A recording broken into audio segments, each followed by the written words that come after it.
Hello, my name is Amanda Schmidt. Today we're going to be going over an image that depicts a forest full of trees and how it relates to an organization's structure and culture. The image represents both the structure and culture of an organization. The debate has become determining which component represents the trees and which represents the forest. It may seem as if these two words are synonymous, but when speaking in business terms, they are very different.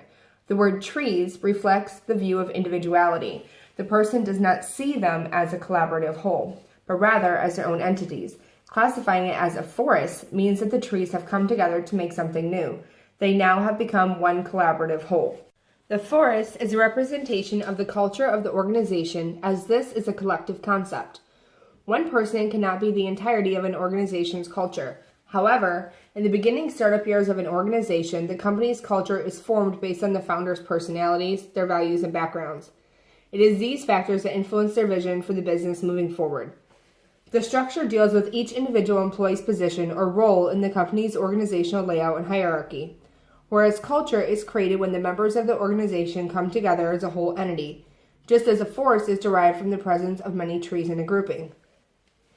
This culture is influenced by the leader or leaders of an organization through their actions and decisions. It is also shaped by the organization's reactions to both internal and external challenges. When a business undergoes some form of change or challenge, it must learn to adapt. If the adaptation proved to be successful, it retains those learned values and behaviors. Culture acts like a living organism. It protects itself by going through processes called attraction, selection, attrition, and onboarding. The existing corporate culture determines which prospective employees will and will not be hired. Their employment is dependent upon their values, behaviors, and actions and whether they are aligned with the company's culture. All new employees are then assimilated into the existing way of doing things in the company. The trees represent the organizational structure. When looking at the structure of an organization, one pays attention to who is in charge, how people rank, what their roles and responsibilities are, essentially how they fall into place. The structure of an organization works as an operating manual that tells employees how they are accepted, how the leaders are chosen, and how they come to decisions. Each employee is seen as an individual in this case, same as a tree is seen as independent of the other trees in the forest. However, like an organizational structure, they are linked together. This forms a type of network. The structure gives both the organization and the employees a sense of meaning and a unique identity. Leaders will select and adapt a form of organizational structure that best fits the needs of their firm. This type of corporate structure should support the business strategy, but it will also limit select strategic moves in the future. Like people, the trees are constantly growing. New trees spring up and old trees may die. Organizational structure works in the same way. It must evolve and change with the business and its employees. This means that the current structure should be periodically put under review to ensure that it is contributing to the company's efficiency. Although it may seem like a simple concept, it is important to note that a forest exists only when there is a grouping of a substantial amount of trees in a particular area. The close proximity of these trees can be seen as the links between employees and an organization's structure. A tree, however, can stand alone and still be considered a tree. It can therefore be said that a tree may exist without a forest or other trees, but a forest cannot exist without trees. This is similar to how all squares are rectangles, but not all rectangles are squares. If we break this down into business terms, it can be determined that an organizational structure or tree may exist with only one employee.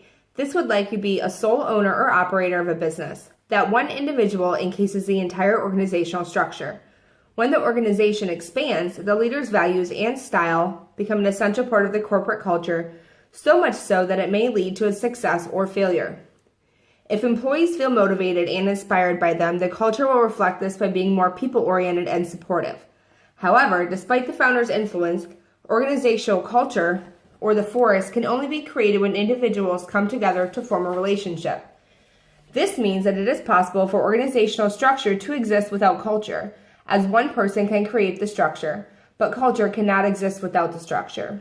The structure of an organization is formed as the roles and positions of the employees are established.